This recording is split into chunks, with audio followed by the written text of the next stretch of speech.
Bapa, Putra, dan Roh Kudus. Amin. Allah yang penuh kasih, puji syukur kami aturkan kepadamu. Kami boleh menjadi manusia seperti ini karena leluhur orang tua yang berperan serta dalam hidup kami semua. Berkatilah mereka ya Bapa, ampunilah segala dosa mereka, sehingga mereka diangkat atau dibawa ke tempat yang layak bagimu. Para leluhur kami, terpujilah namamu kini dan sepanjang segala masa. Amin. Para saudara, hari ini dalam Injil dikisahkan tentang genealogi, silsilah Yesus. Dan dalam silsilah Yesus ada beberapa nama yang banyak dosa. Seperti Yehuda yang dalam bacaan pertama dinubuatkan oleh siapa? Oleh ayahnya Yakub bahwa dia akan menjadi singa di Israel. Anak singa dan seperti singa betina, singa lelaki, pokoknya singa lah. Yang berdaya guna, yang luar biasa menghancurkan musuh-musuhnya. Semua keluarga anak-anaknya dan saudara-saudaranya bertekuk lutut di bawah Yehuda. Dan itu awal kata dari kata Yahudi. Ya, orang Yahudi, orang keturunan Yehuda. Ya. Dan kita lihat mungkin dalam perspektif kitab suci, ya sekarang ini bangsa Israel dikepung oleh bangsa-bangsa kafir, dan orang Israel mengatakan kita harus melenyapkan mereka. Ya, kalau mereka tidak mau berdamai, tidak mau berdiri secara damai dengan bangsa-bangsa Israel, tidak saling mencekam, tidak saling membunuh, tidak saling. Jadi itulah yang kita bisa melihat, ya. Dan Yesus juga keturunan dari Yehuda. Yehuda adalah orang yang dalam tanda petik agak nakal juga, karena dua anak lakinya menikah dengan seorang bernama Tamar, ya. Lalu ternyata anaknya meninggal dan seharusnya adiknya yang harus menikahi si Tamar. Tetapi Yehuda tidak memberikannya. Maka ketika Yehuda sedang beranjang sana di suatu tempat, dia bertemu dengan seorang wanita yang dia tidak duga bahwa itu adalah Tamar. Dan itu kemudian apa yang terjadi, si Tamar mengambil sebagian dari jubah dan mantolnya si Yehuda. Lalu ketika dia hamil, itulah kemudian dia diadili dan dia mengatakan, siapa yang mengamili aku? Inilah yang pakai jubah ini, dan dialah Yehuda. Kemudian kita bisa melihat juga Salomo yang Daud yang menikahi istri Uria, yaitu Betseba, yang lahirlah Salomo. Jadi kita bisa melihat Moab, Ruth juga adalah orang asing. Jadi kita bisa melihat leluhur kita juga punya pohon keluarga, leluhur dari bapak dan ibu kita, ya, punya dosa yang mungkin membuat mereka tidak sampai ke surga.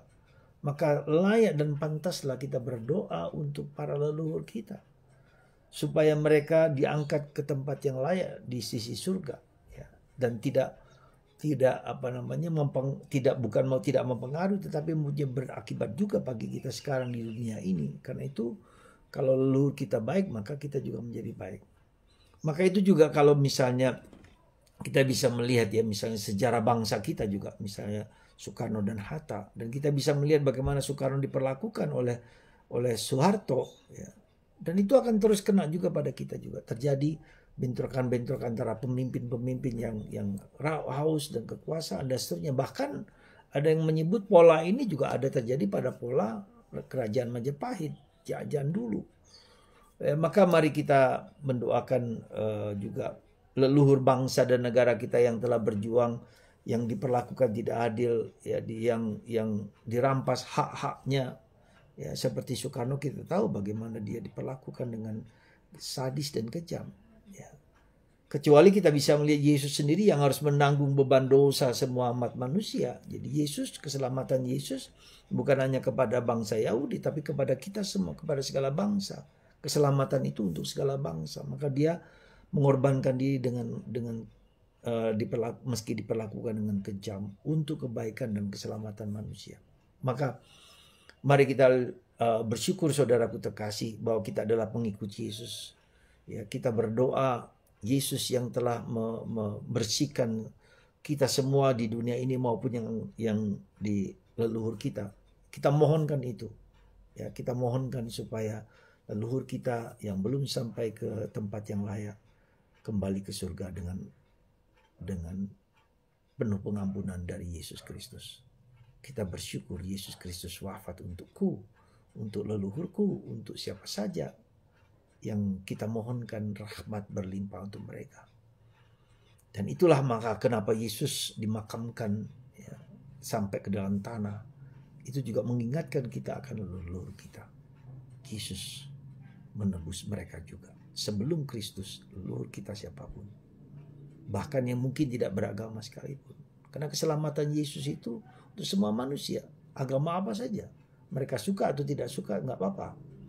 Ya, jadi itulah teologi Katolik yang menurut saya sangat luar biasa. Karena Allah tidak menginginkan satu manusia pun, sekali lagi satu manusia pun hilang lenyap. Maka mulai sekarang para saudara, bawalah ya orang-orang yang orang tua Anda dan keluarga Anda untuk didoakan dalam Ekaristi, dalam doa Rosario, supaya Kristus sendiri yang menghapus segala dosa mereka, berbelas kasihan. Terutama kalau saya sejujurnya saya mengatakan, kalau Anda doa Koronka, doa kerahiman ilahi jam 3, doa itu sangat powerful. Karena kematian Yesus, darah Yesus, air dan darah Yesus mengalir untuk semua orang, semua bangsa, semua manusia. Pada saat dan waktunya. Mari kita berikut serta dalam karya yang luar biasa ini. Maka saya juga katakan sekali lagi, program untuk membagikan Rosario ini kepada banyak orang supaya mereka juga dibantu dan diselamatkan oleh Putra Maria. Berkat Tuhan atas Anda semua, atas kita semua. Mari kita ikut serta dalam mendoakan mereka. Dan apa yang terjadi pada kita, pada anak cucu kita sekarang di dunia ini, suka atau tidak suka juga dipengaruhi oleh leluhur kita dulu. Ya. Semoga Tuhan memberkati Anda dan kita semua. Bapa, Putra, dan Roh Kudus. Amin.